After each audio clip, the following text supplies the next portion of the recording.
الرحمن الرحيم لا جناح عليهن في آبائهن ولا أبنائهن ولا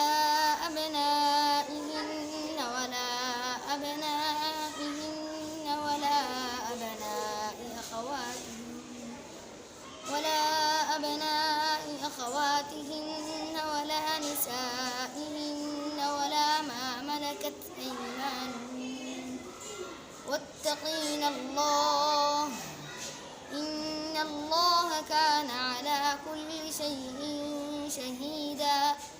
إن الله وملائكته يصلون على النبي يا أيها الذين آمنوا صلوا عليه وسلموا تسليما إن الذين يؤذون الله ورسوله لعنهم الله في الدنيا والآخرة وأعد لهم عذابا مهينا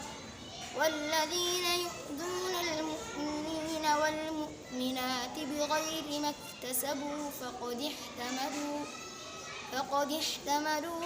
بهتانا وإثما مبينا يا أيها النبي قل لأزواجك وبناتك ونساء المؤمنين يدنين عليهن من جلابيبهن ذلك أدنى أن يعرفن فلا يؤذين وكان الله غفورا رحيما.